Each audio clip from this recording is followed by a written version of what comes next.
What's going on, collectors? Welcome into Ross Loves Cards. Today I'm going to do a video I've put off long enough. I've put it off probably 11, 12 days. I'm going to talk a little bit about Rev Steve and the relationship I had with him.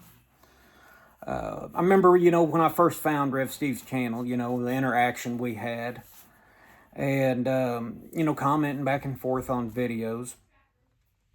And sometime in the can't remember how long ago, but he reached out to me and said, "Hey, I've got some Akeem Olajuwon cards I'd like to send you. Do you have a list?" Well, I have all my list wrote out in hand, so I just kind of took pictures of it and sent it to him. Since then, I have converted to Google Sheets, and I tell you what, that is a pretty sweet deal just to have your list with you wherever you go. Highly recommend that. But anyways, I sent him pictures of the things I had written out, and he sent me some, and he said, there may be some that you do have of the later years. He said, if you do, just give them to somebody. Don't worry about sending them back, but he wanted to get that for me. And, he sent me a stack of cards. I can't remember how many it was. That's terrible. It ain't been that long ago, but a stack of cards, maybe it was like 21 cards or 24 or something like that. And I was going through the cards, seeing what I had, what I didn't. And I was having a stack for me that I was keeping and a stack for my boy because he likes Akeem Olajuwon because I do too.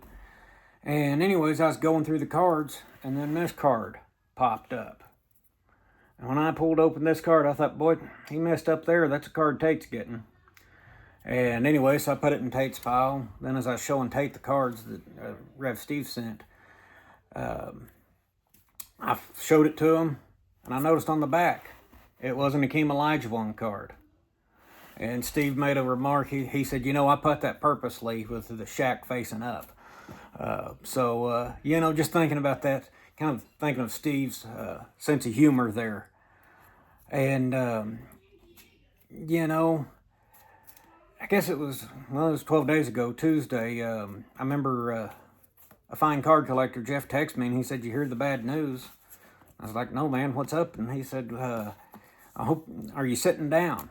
So I sat down and I got out my phone to Google Akeem Olajuwon, figured, something might have happened to him, and didn't see nothing. And, when he told me about Rev Steve passing, it hit me hard.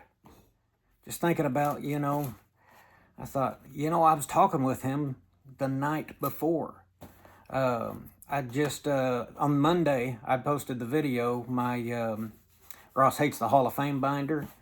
I posted that video that Monday, and he commented on it, and he said, "Hey, I'm glad you finally put this up," because when he done his binder that he was going to include mostly non-Hall of Famers, I was commenting, he said, I said, I really like what you're doing. I'm going to do something a little bit different. And he said, "That's awesome." And we talked about that Monday night. And he also had a video come out about kind of a video response about non-rookie cards. And I was commenting on that, boy, I really like that 82 Nolan Ryan.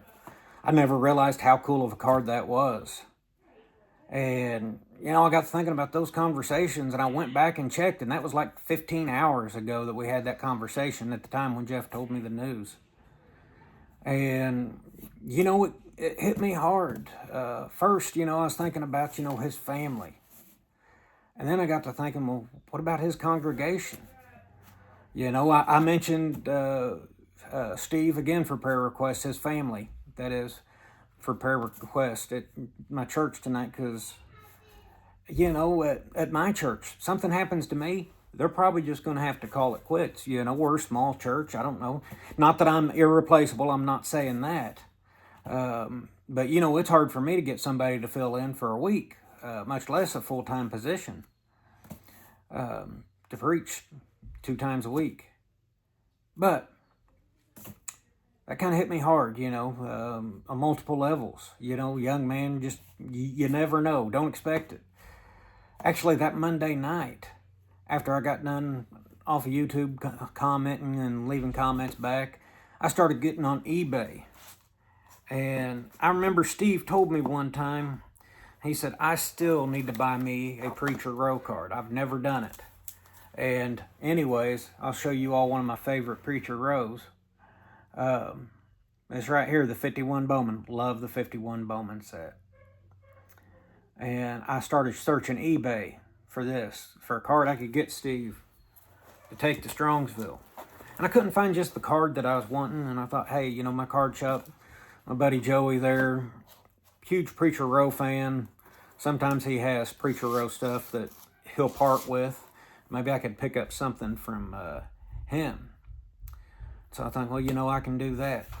And, you know, when Jeff told me that, like I said, it hit hard. And, you know, first two cards that I thought of was this one right here and this Shaq card. AKA, I call it an Akeem card. I was thinking about Steve sending that to me. And, you know, later on, well, actually this past week, like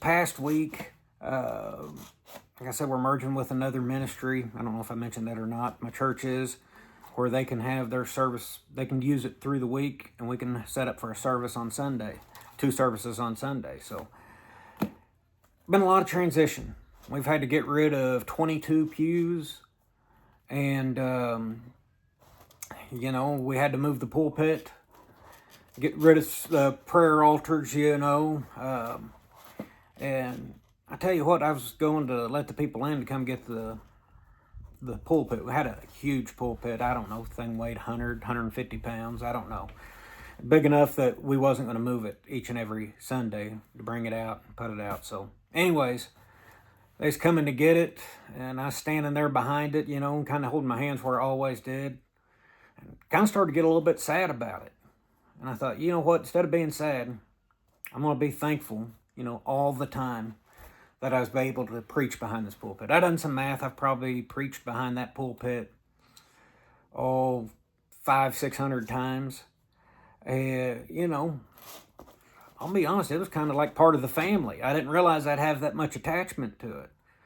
But instead of being sad about it, I just took some time thanking God for the time that I had preaching behind it. And thanking God, you know, I'm still going to have the opportunity to still preach. And, you know, I am sad about Steve, but I'm going to think fondly on the memories of just conversations we had of these cards. You know, whether it's on comments or text. I'm glad I got to know Steve, what little I did. Definitely going to miss him at Strongsville. And, you know, well, I was thinking about Mangini phrase right there. You know what I like to do when I'm feeling sad? I like to look at some baseball cards. I mentioned this Preacher Row. A few days later, I was looking at this Preacher Row, and I thought, man, that's an awesome card. You know, I missed a Preacher Row a month or two before, but this one is a close second place for me. Then I pulled out the next card in front of it. It's Pee Wee Reese. To me, this Pee Wee Reese kind of looks like that kid off of the Mag comics. You know, it's just not a very good picture of Pee Wee Reese, I don't think. But anyways, I bought this off of Chris from Missouri up at Boonville. Love that card. For a 2, it works great for me. Then I pulled out and got this Clyde King.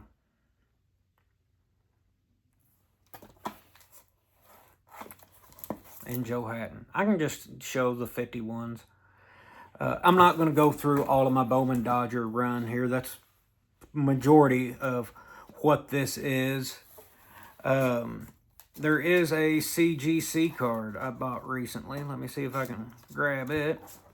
It is of Bruce Edwards. It's got that tarp that he's batting in front of. This just came in the other day. 1950 Bowman Sam the Jet Jethro. But in a 4, centered fairly decent. I thought that was a great card for me to add. Bought this card. Each time I look at card, I think about where I got it. I bought this card up at Dugout Sports. It's in Columbia, Missouri. Me and the family was going to the Missouri football opener last year, and I went by there and I was able to pick up this 1950 Duke Snider.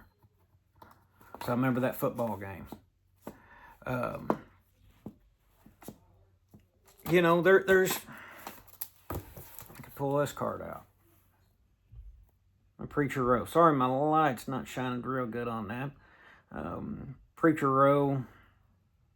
It's in an old label, but, you know, for a rookie, that one's good enough for me. I remember I got this going to my wife's grandpa's family night. She let me go pick out a birthday present. He had a one that I was going to get, and he sold it from that morning to when I came back. He said, they just called. He said, I've set that back for him. And he got back in his briefcase, and he said, here. He set a few out here, and he says, you know, much past this 4, it takes a pretty big jump. So I got a little better birthday present than I was originally planning. But then I'll show this. The Redding Rifle, Carl Furillo.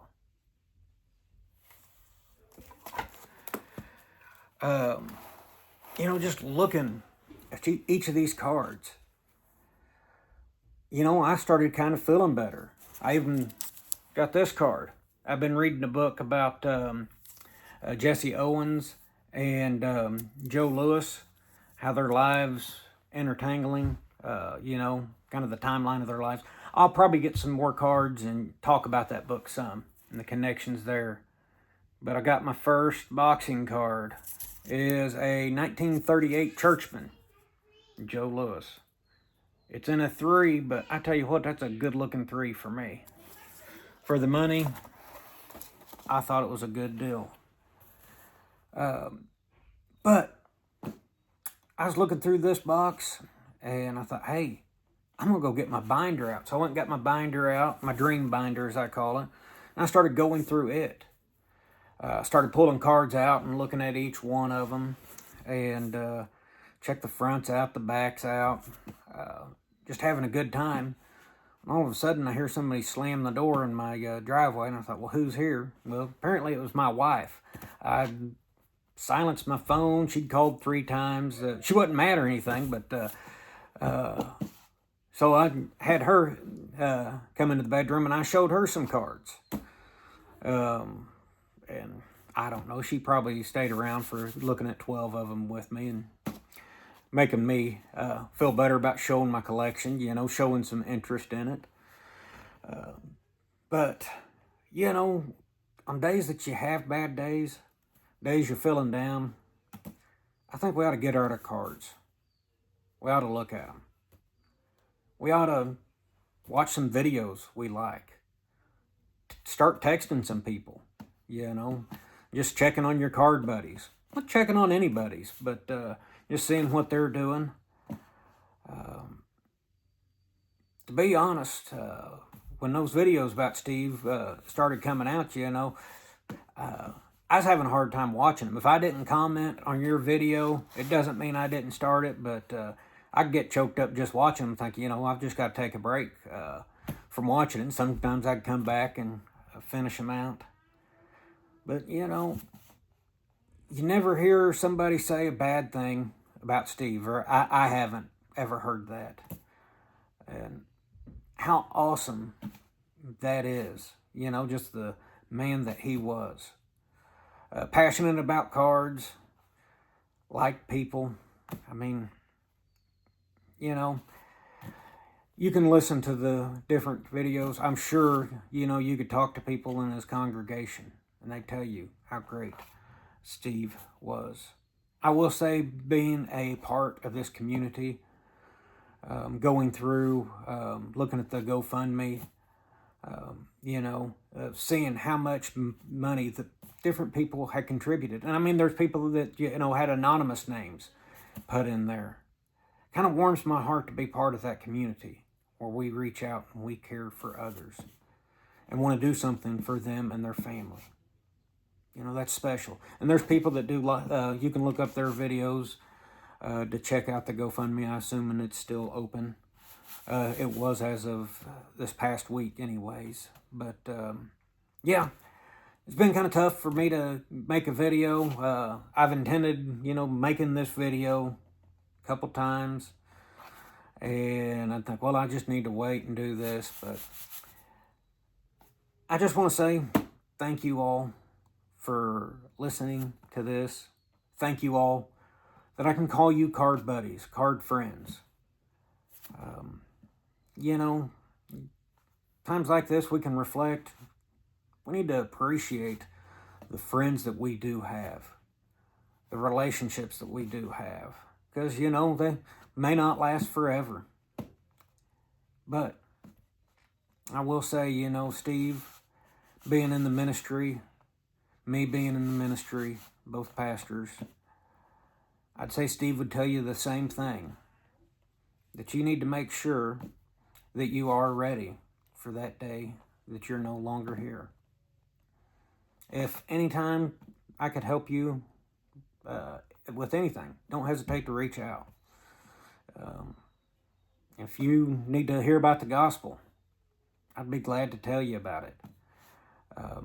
If you need somebody to pray for you, I'd be glad to pray for you. Just want to say, I'm here for whatever you need. I don't have all the answers, but I know people that may have the answers. It's kind of like cards, if you don't know something, somebody else does, go to them. And I'd be glad to try to help anybody that I can with that. But I appreciate you all listening, and I appreciate you all being in the hobby that we love. We'll talk to y'all later. Thanks.